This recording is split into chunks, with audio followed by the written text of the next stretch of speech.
오늘 우리에게 주신 하나님의 말씀은 로마서 5장 1절부터 11절까지 말씀입니다.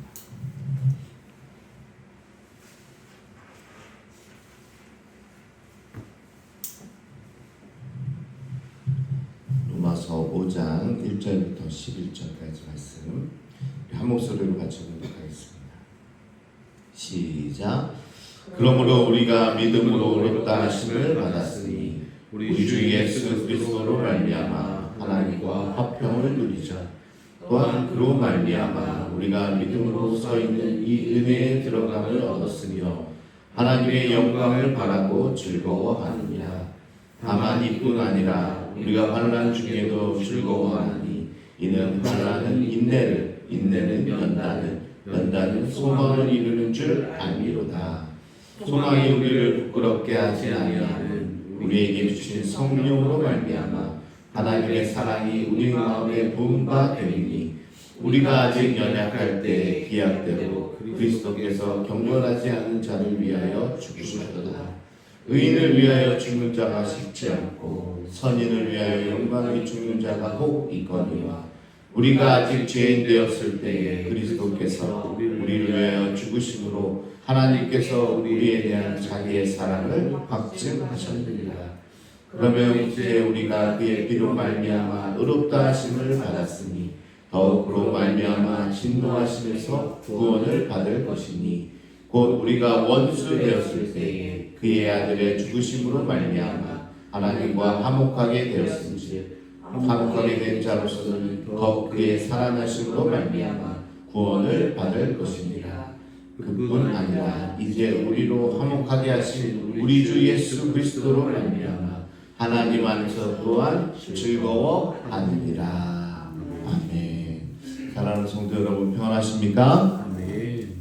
오늘 말씀은 참 읽기만 해도 은혜가 되는 그런 말씀입니다. 참 복음의 핵심이 여기에 다 들어있는데 저희가 로마서를 본 지도 벌써 15일간 긴 여정 가운데 말씀을 들었습니다. 인간이 얼마나 파산한 죄인인지 그리고 까만 벨벳 위에 다이아몬드를 올려놓은 듯 어둠과 빛을 함께 보았습니다.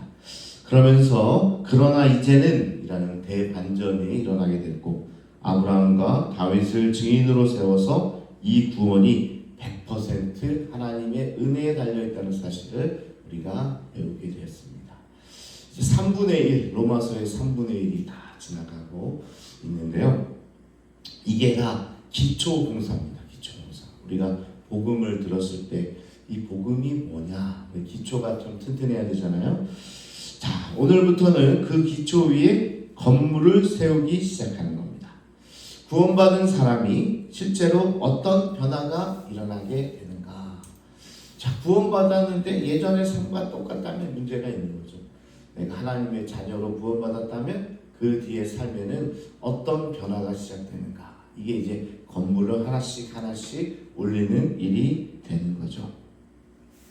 자, 그 첫 번째 이야기가 1절에 나오는데 자, 어떤 삶을 살게 되느냐. 그러므로 우리가 믿음으로 의롭다 하심을 받았으니 우리 주 예수 그리스도로 말미암아 하나님과 화평을 누리자.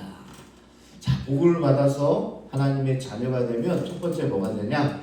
하나님과 화평을 이루는 자가 된다. 자, 이게 너무나 중요한 말씀입니다. 오늘 설교의 전부가 여기에 있습니다. 우리가 이제는 하나님과 화평을 누리는 관계가 되는 거죠. 자, 그런데요, 우리가 생각하는 평안과 바울이 말하는 화평은 엄연히 다릅니다. 우리가 말하는 평안은 뭡니까? 오늘 새벽에 나와서 기도했으니까 내 마음도 따뜻해지는 그 느낌, 예배를 잘 드렸으니까 가슴 따뜻해지는 그런 감동, 그런 주관적인 감정이 바로 우리가 느끼는 평안입니다. 내가 뭘 했으니까, 내가 열심히 했으니까 내게 주시는 이 평안함이 그런 감정에 속하는 거죠. 그런데 우리의 감정이 얼마나 들쭉날쭉한지 우리가 너무나 잘 알잖아요. 어제 저녁에 하나님 감사합니다 했는데 오늘 아침에 출근길에 누가 새치기를 하는 거예요. 그러면 이 XX야! 이 감정 섞인 말이 나올 때도 있는 거죠. 그러니까 하루에 12번 이 감정의 롤러코스터를 탈 때가 있다는 겁니다. 자, 만약 하나님의 화평이 내 기분에 달린 거라면 우리는 평생 불안해서 살 수가 없을 겁니다. 어제 저녁에는 천국, 오늘 아침에는 지옥, 오늘 밤에는 다시 천국. 이게 무슨 신앙생활이 되겠습니까? 그죠? 바울이 말하는 화평은 그런 게 아니라는 거죠. 하나님께서 주시는 화평이다 하는 겁니다. 자, 한번 예를 들어보겠습니다. 전쟁이 끝났어요. 전쟁이 빨리 끝나면 좋겠다 생각이 들어서 이 예화를 가져왔는데, 전쟁이 끝났어요. 두 나라가 수십 년간 서로 총을 쏘고 폭탄을 던졌어요. 그런데 마침내 양쪽 대표가 한 자리에 앉아가지고 평화조약에 서명을 합니다. 도장을 찍은 거죠. 평화조약이 서명되는 순간 전쟁은 완전히 끝난 겁니다. 그런데 조약에 서명한 그날 밤에 한쪽 대통령이 뭔가 조금 잘못한 것 같아요.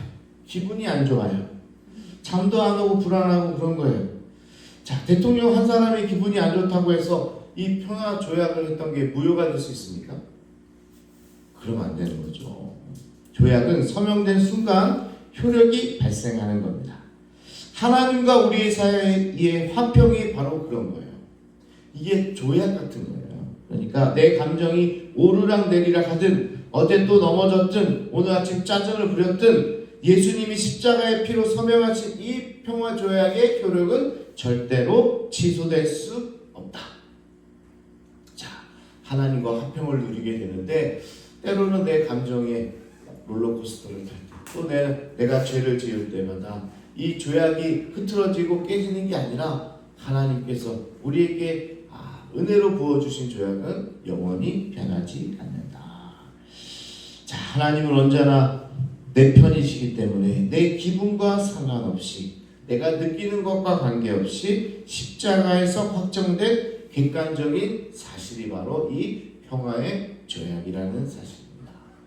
여러분 이해가 되시죠? 하나님께서 우리에게 허락하신 조약이다. 이 화평이 얼마나 대단한지 2절을 통해서 좀 보겠는데요. 또한 그로 말미암아 우리가 믿음으로 서 있는 이 은혜에 들어감을 얻었으며. 자, 하나님의 화평이 우리가 은혜에 들어가게 할 수 있는 그런 힘을 주었다, 그런 능력을 줬다, 그런 우리가 어떤 조건을 가지게 됐다라는 건데요. 이 들어감이라는 단어가 아주 놀라운 단어입니다. 이건 원래 아련실에 VIP만 들어갈 수 있는 출입권이었어요. 구약시대에 예루살렘 성전에는 아무나 들어갈 수 없잖아요. 하나님의 거룩한 임재, 이 지성소에 함부로 들어갔다가는 죽음을 피할 수 없었습니다. 오직 대제사장만이 1년에 딱 한 번 두려워 떨면서 들어가게 되죠. 아무나 들어갈 수 있는 곳이 아닌데, 예수님이 십자가에서 숨을 거두실 때 성전의 휘장이 위에서 아래로 찢어지고 이제 예수 그리스도를 믿는 우리 모두에게 하나님의 임재 안에 언제든지 당당히 들어갈 수 있는 이 VIP 출입권을 허락해 주셨다는 사실입니다. 할렐루야. 이게 정말 대단한 축복인 거예요. 우리가 은혜로, 우리가 마음대로 하나님의 임재에 들어가서 예배할 수 있는 특권이 오늘 예수 그리스도를 통해서 주어졌다.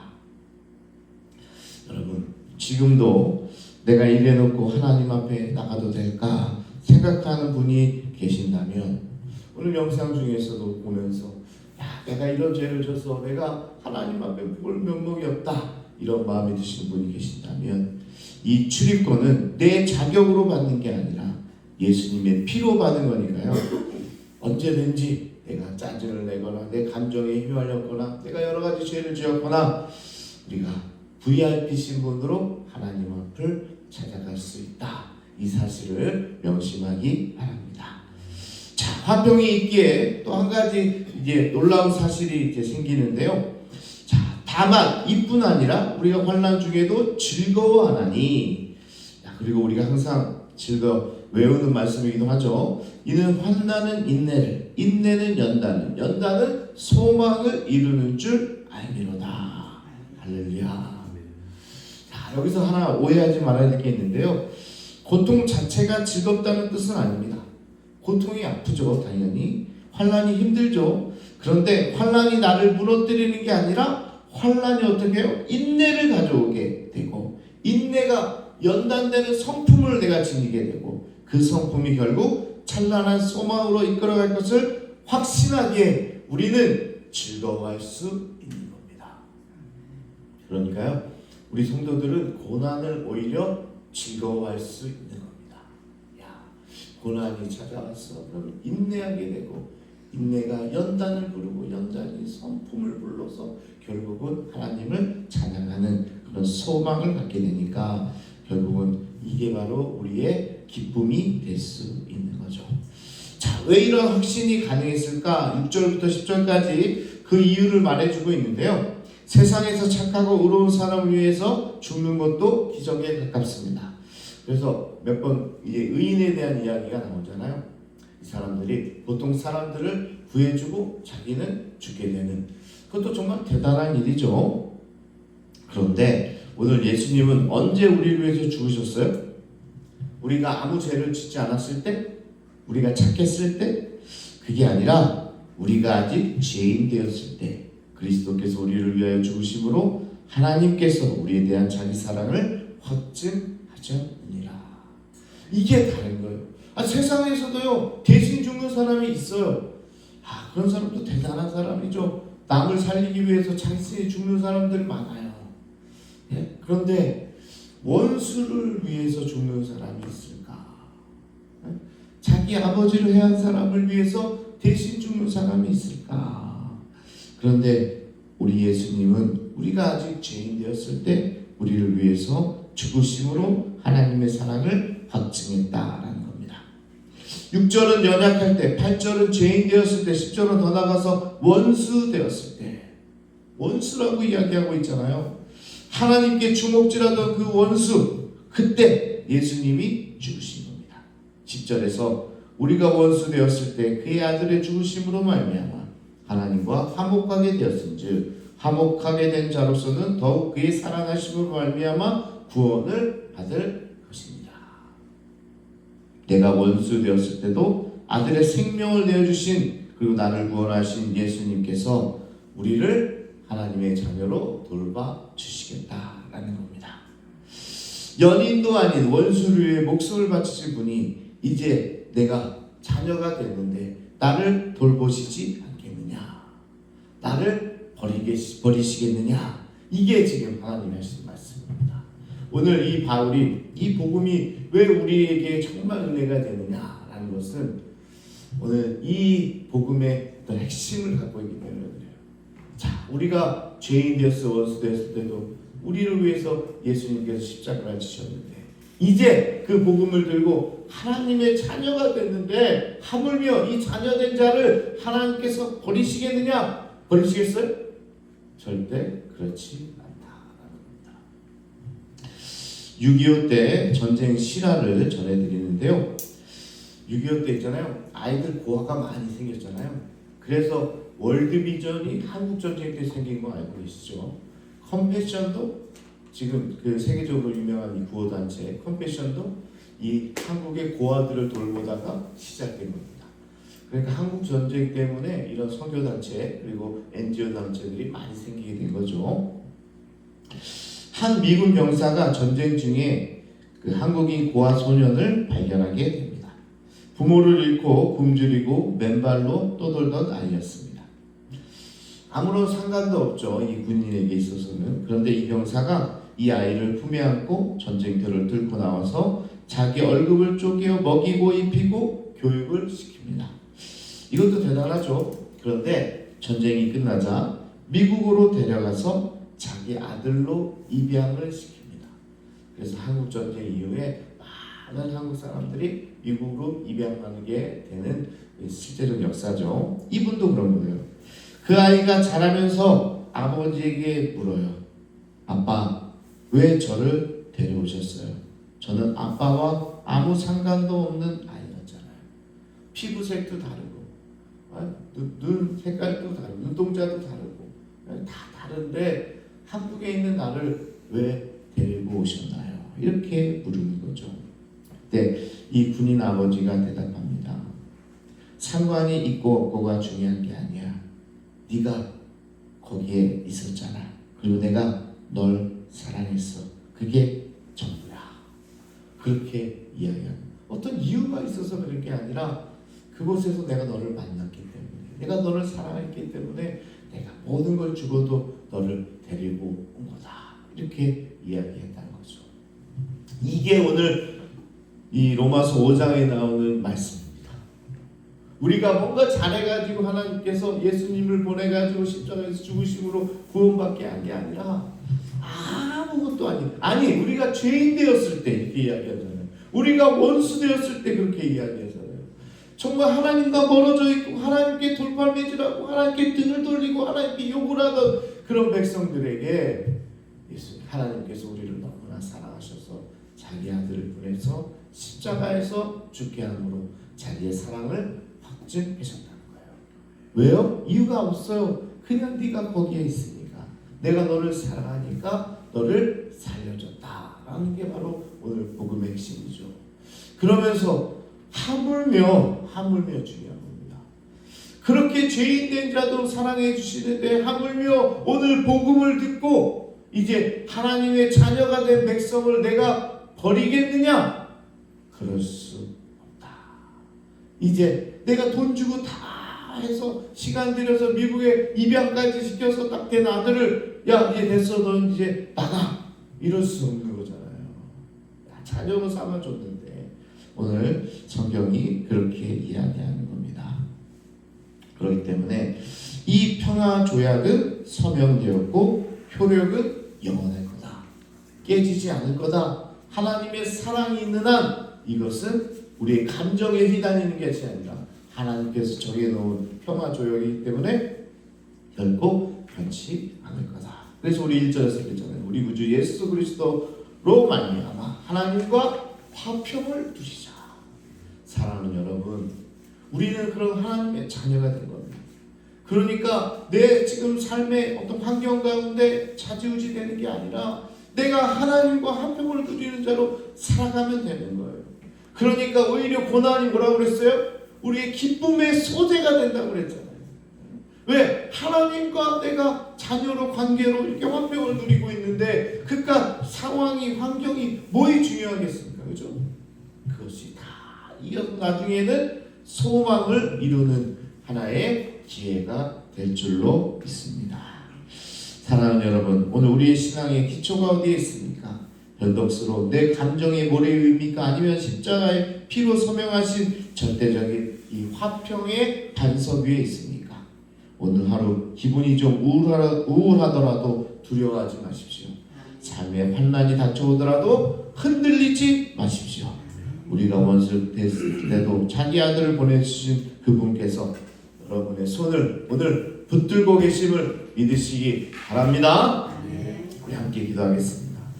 여러분, 하나님의 자녀가 됐다는 거, 이 VIP를 가지고 우리가 하나님을 만날 수 있다는 거, 대단한 특권임에도 불구하고 신앙생활을 오래 하다 보니까 그게 특권인지를 잊고 사는 사람들이 많다는 거예요. 그러니까 하나님을 믿고 있으면서도 우울하고 또 흔들리고 또 쓰러져 좌절하면서 하나님이 계시지 않다고, 하나님이 내 옆에 없다고 여기는 사람들이, 성도들이 있다는 거예요. 그러나 하나님의 사랑은 오늘 말씀을 들은 대로 절대 깨지지 않는 평화 조약입니다. 그러니 우리가 다시 고개를 들고 하나님과 화평을 누리면서 하나님의 사랑 가운데 거하는 것이 너무나도 중요하다. 그게 복음을 들은 자들의 삶이다. 오늘 그렇게 이야기하고 있습니다. 그 감정에 휘둘리지 말고 오늘 하루도 하나님과 손을 잡고 화평을 누리는 삶을 살겠습니다. 그렇게 결단하면서 오늘 함께 기도하기 원합니다. 이 시간 우리 주여 한번 부르시고 통성으로 함께 기도합니다. 주여